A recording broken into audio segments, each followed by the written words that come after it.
నమస్తే, welcome to పోల్టన్ health. ఈ మధ్య కాలంలో మీకు ఎప్పుడైనా విపరీతమైన అలసటగా అనిపిస్తోందా? రాత్రి ఎంతసేపు పడుకున్నా పొద్దున్నే లేవగానే నీరసంగా ఉంటుందా? లేదంటే కాళ్ళు చేతుల్లో సూదులు గుచ్చినట్టు తిమ్మిర్లు, చిన్న చిన్న విషయాలకే కోపం రావడం లేదా మతిమరుపు లాంటివి గమనిస్తున్నారా? అయితే మీరు ఖచ్చితంగా అలర్ట్ అవ్వాలి.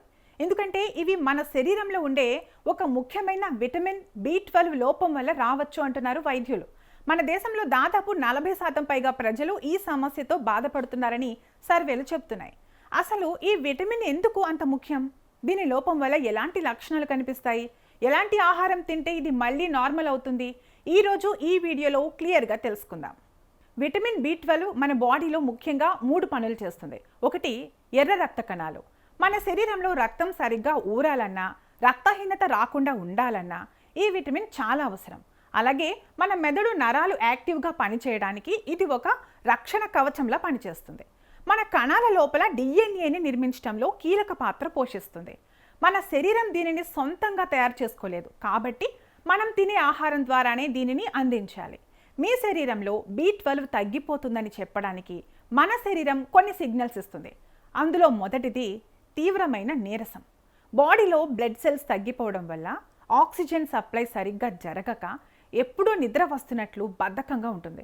ఇక రెండవది నరాల బలహీనత, తిమ్మిర్లు. కాళ్ళు చేతులు గుచ్చుకున్నట్లు ఉండటం, నడుస్తున్నప్పుడు మన బాడీ బ్యాలెన్స్ తప్పుతుంది. అలాగే నోటిపూత కూడా ఏర్పడుతుంది.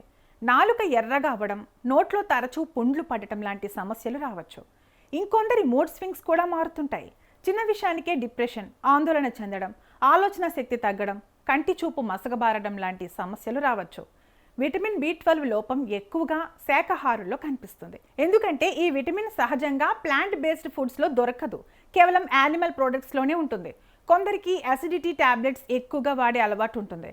దానివల్ల కడుపులో యాసిడ్ తగ్గి మనం తినే ఫుడ్ నుండి B12ని బాడీ సరిగ్గా గ్రహించలేదు. అలాగే వయసు పెరిగే కొద్దీ ఈ విటమిన్ని గ్రహించే శక్తి తగ్గుతుంది.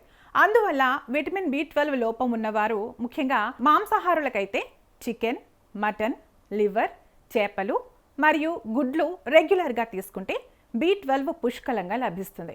శాకాహారులకైతే పాలు, పెరుగు, పన్నీర్ తప్పనిసరిగా తీసుకోవాలి. రోజువారీ డైరీ ప్రోడక్ట్స్లో ఇది ఎక్కువగా లభిస్తుంది. ముఖ్యంగా పెరుగులో గుడ్ బ్యాక్టీరియా ఉంటుంది, కాబట్టి ఇది B12 అబ్జార్ప్షన్కి సహాయపడుతుంది. అలాగే మార్కెట్లో దొరికే ఓట్స్, కార్న్ఫ్లేక్స్ లాంటి ఫోర్టిఫైడ్ cereals లేదా సోయా మిల్క్, ఆల్మండ్ మిల్క్ లాంటి ప్లాంట్ మిల్క్లో విడిగా B12ని యాడ్ చేస్తారు. అందువల్ల వాటిని తీసుకోవచ్చు. అదేవిధంగా పుట్టగొడుగులు మరియు మొలకెత్తిన గింజలు తీసుకుంటే వీటిలో కొద్ది పరిమాణంలో B12 దొరుకుతుంది. మీకు B12 లోపం చాలా ఎక్కువగా ఉంటే కేవలం ఆహారం ద్వారానే కాకుండా డాక్టర్ సలహా మేరకు B12 టాబ్లెట్స్ లేదా ఇంజెక్షన్స్ తీసుకోవాల్సి ఉంటుంది. చూసారుగా, B12 లోపం వల్ల ఎదురయ్యే సమస్యలు తగ్గించుకునే మార్గాలు. ఈ లక్షణాలు మీకు ఉంటే వెంటనే CBP లేదా విటమిన్ B12 టెస్ట్ చేయించుకోవాలి. చిన్న మార్పులతోనే ఈ సమస్యను సులభంగా తగ్గించుకోవచ్చు. ఈ సమాచారం మీకు ఉపయోగపడిందని ఆశిస్తున్నాను. వీడియో నచ్చితే లైక్ చేయండి, మీ ఫ్రెండ్స్ అందరికీ షేర్ చేయండి. ఇలాంటి హెల్త్ అండ్ ఫిట్నెస్ టిప్స్ కోసం మన ఛానల్ని ఇప్పుడే సబ్స్క్రైబ్ చేసుకోండి. Stay healthy, be happy.